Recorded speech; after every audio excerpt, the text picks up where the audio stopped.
তানজিম সাকিবের শেষ ওভারটি বাংলাদেশের হারের কারণ, অথচ এই একটি ওভার যদি না হতো তবে জয়ের স্বপ্নই দেখতে পারত বাংলাদেশ।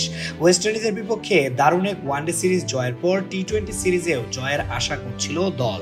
তবে ক্যারিবিয়ানরা যেন দেখিয়ে দিল পুরো বিশ্বকে এই ফরম্যাটে এখনো কেউই তাদের মতো নয়। দুইবারের চ্যাম্পিয়ন কেন তারা, সেটাই বাংলাদেশকে দেখিয়ে দিল সেই হোপরা। দারুণ এক জয় তুলে নিয়ে 3 ম্যাচ সিরিজে 1-0 ব্যবধানে এগিয়েও গেছে ক্যারিবিয়ানরা। এর আগে প্রথম ইনিংসে বোলাররা দারুণ করেছিলেন, ওয়েস্ট ইন্ডিজের উইকেট বেশি পড়েনি, কিন্তু রানও তারা করতে পারছিল না। 17 ওভার শেষে স্কোরবোর্ডে ছিল মাত্র 114 রান। এই পরিস্থিতি থেকে 150 রানের টার্গেট দেওয়াই কঠিন ছিল। তবে শেষ 3 ওভারে শাই হোপ আর পাওয়েল মিলে 51 রান নিয়েছে। 20তম ওভারে তানজিম হাসান সাকিব দিয়েছেন 22 রান। টানা 3 বলে খেয়েছেন বিশাল 3টি ছক্কা। এর আগের 2 ওভারে তাসকিন ও মুস্তাফিজ দিয়েছেন 29 রান। সব মিলিয়ে শেষ 3 ওভারে 51 রান নিয়েছে ওয়েস্ট ইন্ডিজ। এতেই বাংলাদেশের টার্গেট কঠিন হয়েছে।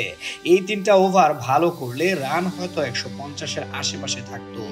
আজ চট্টগ্রামে টস জিতে প্রথমে ব্যাট করতে নামে ক্যারিবীয়রা। শুরুটা ছিল দারুণ, আথানাজে এবং ব্রেন্ডন কিং উদ্বোধনী জুটিতে তুলে ফেলেন 59 রান। 8 ওভার পর্যন্ত ওয়েস্ট ইন্ডিজ কোনো উইকেট হারায়নি। অবশেষে 9ম ওভারে রিশাদ হোসেন আথানাজকে ফিরিয়ে প্রথম সাফল্য এনে দেন। 27 বলে 34 রান করে সাজ করে ফেরেন আথানাজে।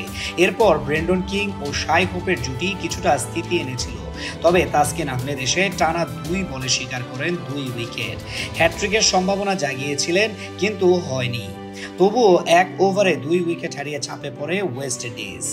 3 উইকেট পড়ে যাওয়ার পর রানের গতি কিছুটা কমে গিয়েছিল। এরপর চতুর্থ উইকেটে পাওয়েলকে সাথে নিয়ে শাই হোপ করেন 46 বলে 83 রানের অবিচ্ছিন্ন জুটি। শেষ 7 ওভারে এই জুটি বাংলাদেশি বোলারদের ম্যাচের রং বদলে দেয়।